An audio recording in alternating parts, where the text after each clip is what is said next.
हम लोग जो है महाजनपद काल में बिहार को देखेंगे। देखो, बुद्ध के जन्म से पूर्व, ठीक, इनके जन्म से पूर्व जो है यानी कि लगभग 6ठी शताब्दी ईसा पूर्व में जो है भारतवर्ष को 16 महाजनपद में बांटा गया था। इसको 16 महाजनपदों में बांटा गया था, ठीक। और इसका उल्लेख जो है, इसके बांटने का उल्लेख जो है, जो बौद्ध ग्रंथ है, ठीक है, अंगुत्तर निकाय, इसमें भी जिक्र है। इसके अलावा जो जैन ग्रंथ है, इसका नाम है भगवती सूत्र, ठीक है, इसमें भी इसका उल्लेख दिया गया है, ठीक है। इसकी चर्चा जो है इन दोनों ग्रंथों में मिलती है। और उस समय भारत के 16 जो महाजनपद थे, ये 16 महाजनपद, इसमें से 3 जनपद जो है, 3 महाजनपद, इसमें जैसे कि मगध हो गया, अंग हो गया और बज्जी हो गया, ठीक है। ये तीनों महाजनपद जो है बिहार के थे या बिहार में थे, ठीक है। ये 3, जैसे कि हम लोग पहले अंग को देखते हैं। देखो, अंगराज का सबसे पहले उल्लेख जो है वह अथर्ववेद में है। तो इसका सर्वप्रथम उल्लेख जो है अथर्ववेद में है, ठीक। ये स्थान जो है भागलपुर के समीप स्थित है, ठीक है, भागलपुर के समीप स्थित है। और इसी स्थान को जो है हेन श्वेंग द्वारा इसको चेनेनपो कहा गया था, ठीक है। और अंगराज में जो है कुल 25 राजा हुए इसमें। और इसका जो पहला राजा था, पहला आर्य राजा, ठीक है, ये तितुक्षी था, ठीक है। अगर आधुनिक तौर पर देखें इसमें अंग महाजनपद में, तो इसमें बिहार का भागलपुर, ठीक है, और मुंगेर जिला शामिल है, ठीक है। और इसकी जो राजधानी थी वो चंपा थी,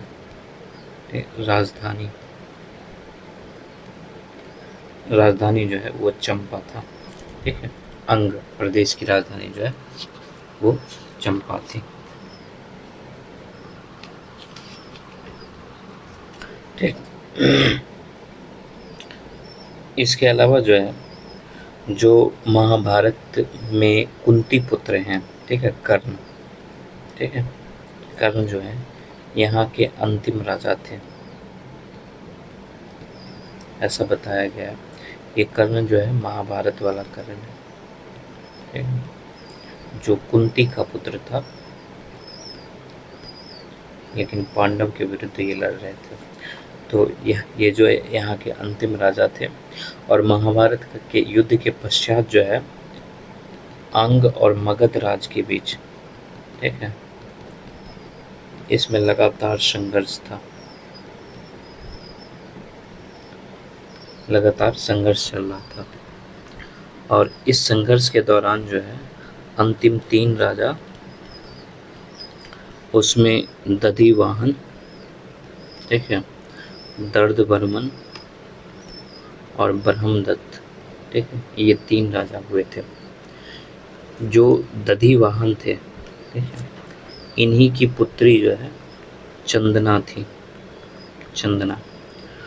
और इन्होंने जो है जैन धर्म को स्वीकार किया था, यानी जैन धर्म स्वीकार करने वाली ये पहली महिला थी, प्रथम महिला थी, ठीक। और ये जो है महावीर से प्रेरित होकर जैन धर्म स्वीकार की थी, ठीक। तो ये दधिवाहन की पुत्री थी, ठीक। मगध के राजा जो बिंबिसार थे, ठीक है, इन्होंने जो है जो अंग राज्य है इसके अंतिम राजा ब्रह्मदत्त थे, ब्रह्मदत्त।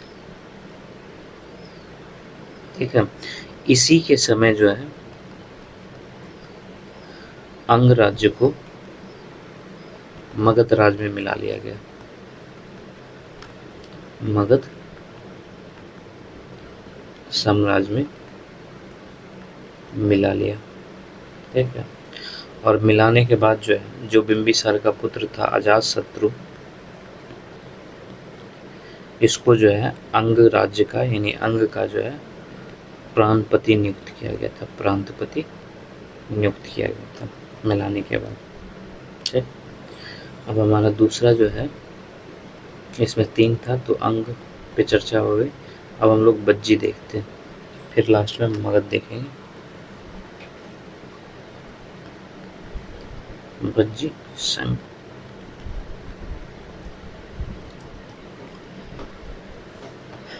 देखो बुद्ध के समय जो है, बुद्ध के समय 10 गणराज थे, 10 प्रमुख गणराज था, गणराज था। और इसमें जो है बज्जी संघ जो है, बज्जी संघ एक प्रतिष्ठित गणराज था, प्रतिष्ठित गणराज था। अगर हम लोग बज्जी संघ की बातें करें तो इसमें वर्तमान में जो है, वर्तमान में इसमें जो है तिरहुत प्रमंडल का जो क्षेत्र है वो एक इलाका इसमें शामिल है। तिरहुत प्रमंडल, तिरहुत प्रमंडल से जैसे इतना है तिरहुत प्रमंडल, जैसे वैशाली हो गया, मुजफ्फरपुर हो गया। ठीक है, वैशाली से मुजफ्फरपुर तक जो है जो भी गंगा नदी के उत्तर में स्थित क्षेत्र है, स्थित क्षेत्र, ये सारे क्षेत्र जो है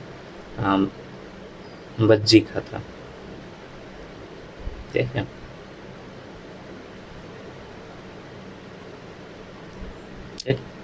देखो ये पूरे क्षेत्र को जो है लक्षिवियों का गणराज कहा जाता था। ये पूरे क्षेत्र को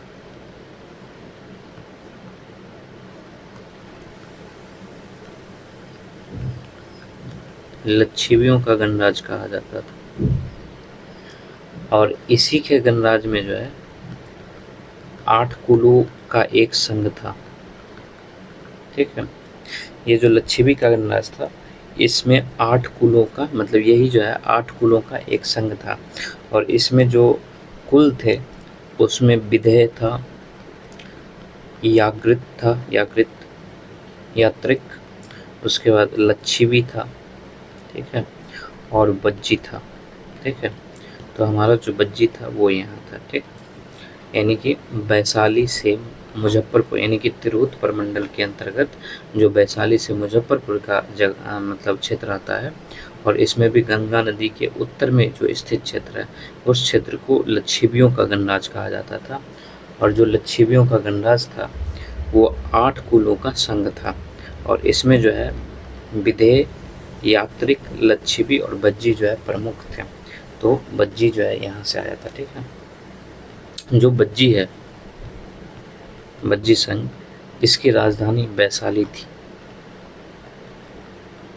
वैशाली थी। और ये वैशाली जो है ये नगर 3 भागों में बटा था।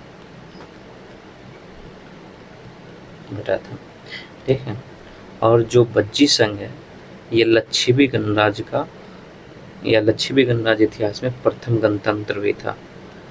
लक्षिवी गणराज इतिहास में प्रथम गणतंत्र था, और उस समय गणतंत्र होना बहुत बड़ी बात थी, क्योंकि जो बज्जी संघ है ये लक्षिवी गणराज में, यानी लक्षिवी राज में जो है ये सबसे पावरफुल मतलब सदस्य के तौर पर था, यानी प्रबल सदस्य था, ये एक शक्तिशाली सदस्य था। और इसके शासक जो है वो क्षत्रिय थे। ठीक है, शासक क्षत्रिय थे। ठीक है, बज्जी संघ के। ठीक, कौटिल्य ने जो लक्षिवी राज्य है इसका उल्लेख, ठीक है, इसका उल्लेख जो है राज शब्दोपजीवी, ठीक है, राज शब्दोपजीवी संघ के रूप में किया है।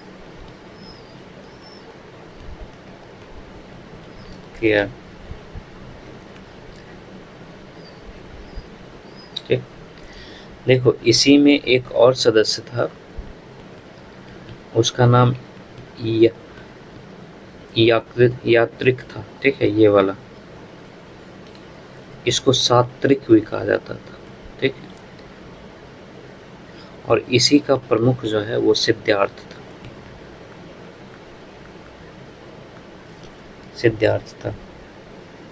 ठीक है। और जो सात्रिक होते थे इसका प्रमुख स्थान कुंडग्राम था, वैशाली, ठीक, कुंडग्राम वैशाली था, वैशाली। और जो सिद्धार्थ थे इसी का पुत्र जो है महावीर था, महावीर, ठीक है, सिद्धार्थ के पुत्र महावीर, और इनका जन्म जो है 540 ईसा पूर्व में हुआ था, ठीक। जो महावीर थे इनकी माता जो है, इनकी माता का नाम तिरसला था, जो लक्षवी राज्य के प्रमुख की बहन थी, ठीक है, या लक्षवी राज्य से संबंधित थे, तो लक्षवी राज्य के प्रमुख, और इसके प्रमुख का नाम जो है चेतक था, तो ये चेतक की बहन थी, ठीक है, इनकी माता तिरसला, ठीक। जो बज्जी संघ है इसका संविधान कह लें, ठीक है, या फिर इसकी प्रशासन कह लें, ठीक, ये संघात्मक कुलीन तंत्र की तरह था,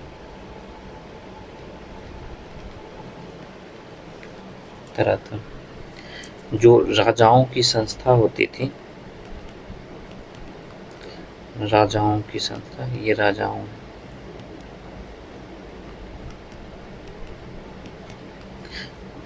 की सभा कह लो, ठीक है, इसको संस्था, ये संस्था कहा जाता था, ठीक है, और संस्था में सभी राजाओं के अधिकार समान होते थे, ठीक है, लेकिन जो बुजुर्ग होता था उनको अधिक सम्मान प्राप्त था,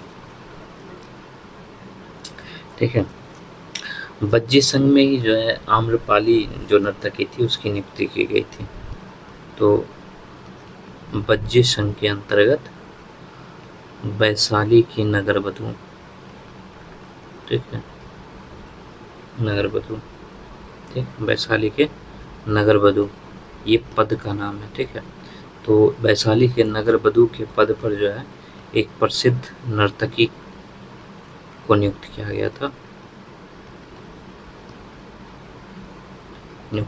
और ये था आम्रपाली,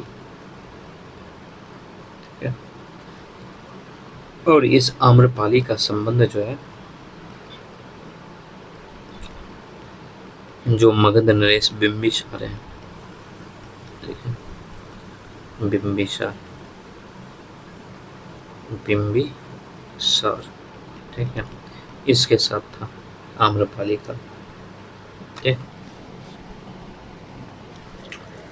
अब हम लोग देखते हैं वैशाली के लक्षवी गणराज,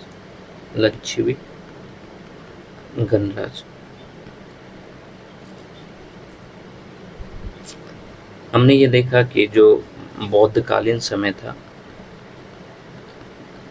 ठीक, उसमें लक्षवी गणराज जो था ये सबसे बड़ा था, और प्लस जो है शक्तिशाली राज्य भी था, शक्तिशाली राज्य था, और दुनिया का पहला गणराज, ठीक है, दुनिया का पहला गणराज वैशाली में लक्षवी द्वारा ही स्थापित किया गया था, ठीक है, लक्षवियों द्वारा स्थापित किया गया था, ठीक। और ये जो गणराज था इसकी स्थापना जो है सूर्यवंशीय राजा इक्ष्वाकु के पुत्र विशाल ने की थी।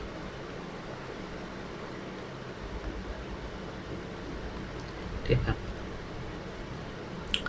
और विशाल के ही नाम पर जो है इस क्षेत्र का नाम वैशाली पड़ा था, यानी विशाल से वैशाली हो गया था। ठीक। जो लच्छिवी है उसका संबंध महात्मा बुद्ध से भी है, क्योंकि लच्छिवियों ने जो है महात्मा बुद्ध के निर्वाण के लिए जो है महावन में, ठीक है, महावन में जो कतागारशाला है इसका निर्माण करवाया था।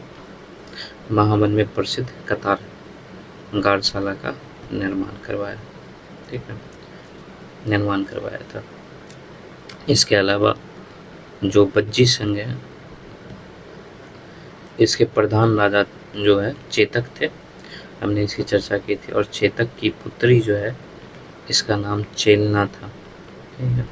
और चेलना का विवाह जो है वो मगध नरेश बिंबिसार से हुआ था, बिंबिसार से हुआ था। ठीक।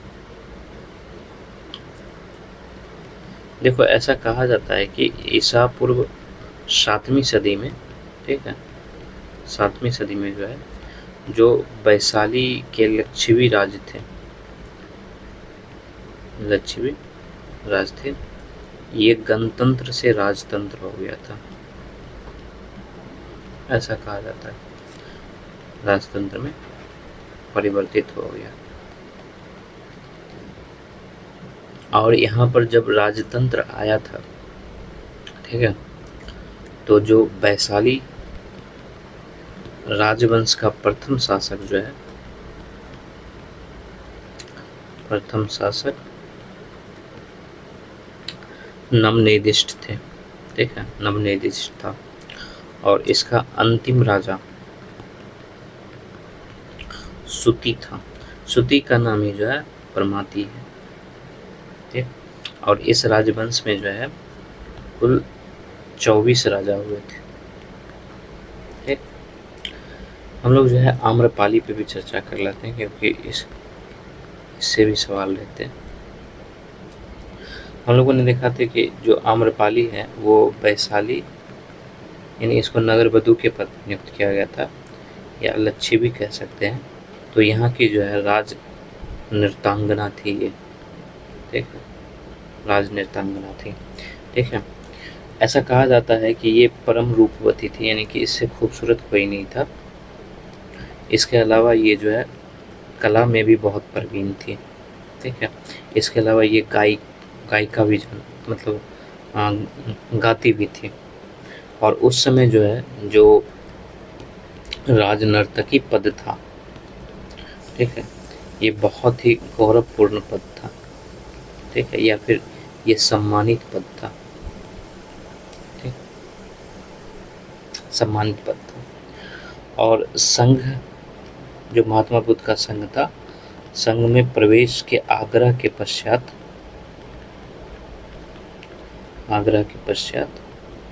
ठीक है, आम्रपाली को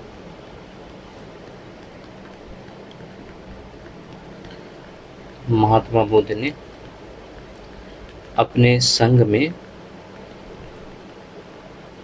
भिक्षुणी के रूप में प्रवेश दिया था, ठीक है, भिक्षुणी के रूप में प्रवेश दिया था। देखो पहले संघ में जो है उसमें महिलाएं प्रवेश नहीं कर सकती थी, लेकिन बाद में जो है जब इसका मतलब विरोध होने लगा तो फिर जो है ऐसा कहा गया कि संघ में जो है महिलाएं प्रवेश कर सकती है।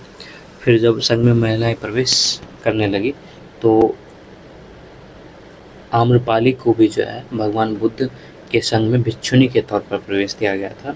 और ये आम्रपाली जो है बौद्ध संघ में प्रवेश करने वाली दूसरी महिला थी, ठीक है। तो आम्रपाली बौद्ध संघ में प्रवेश करने वाली पहली महिला थी, ठीक है। अगर ये पहली महिला थी तो प्रथम महिला कौन थी? ठीक, प्रथम महिला जो है बुद्ध की सौतेली माता थी। ठीक है, सौतेली माता थी, या फिर इनको इनका मौसी भी कह सकते हैं। ठीक है, और इनका नाम जो है प्रजापति गौतमी था। ठीक, इनकी माँ की मृत्यु के बाद जो है इनकी माँ की बहन से इनके पिताजी का शादी हुआ था, तो इसलिए वो इसकी सौतेली माँ भी थी, मौसी भी थी, जिनका नाम जो है प्रजापति गौतमी था। तो ये प्रथम महिला थी, और आम्रपाली जो है वो बौद्ध संघ में प्रवेश करने वाली दूसरी महिला बनी थी। ठीक, इसके अलावा हम लोग जीवक को देख लेते हैं, क्योंकि इसका भी संबंध वहाँ से है। तो जीवक जो है, ये जो मगध नरेश था बिंबिसार, मगध नरेश बिंबिसार, ठीक है, बिंबिसार, इसका प्रसिद्ध राजवैद्य जीवक था, राजवैद्य था। और जीवक जो है ये बुद्ध का अनुयायी था। ठीक है, अनुयायी था, बुद्ध का अनुयायी था। ठीक है, और बिंबिसार ने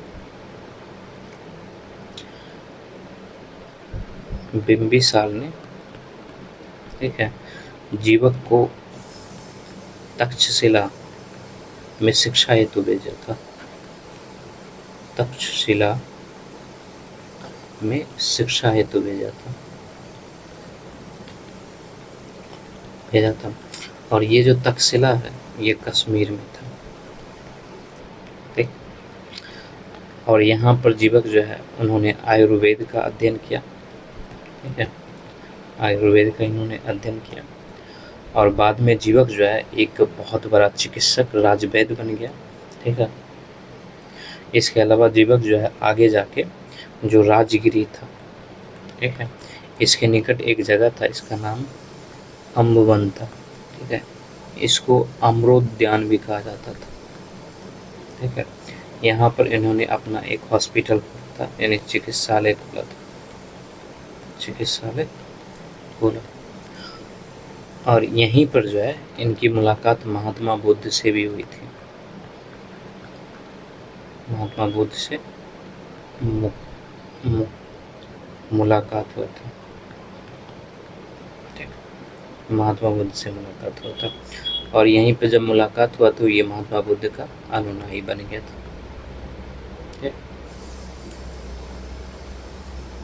ठीक, ये इसको बहुत ज़्यादा ज्ञान था। ठीक है, इसलिए बिंबिसार ने जो है जीवक को, जो अवंती के राजा थे, इनका नाम प्रबोध था। ठीक है, और ये जो है बीमार हो गए थे। ठीक, तो इसी के चिकित्सा के लिए इसको भेजा गया था।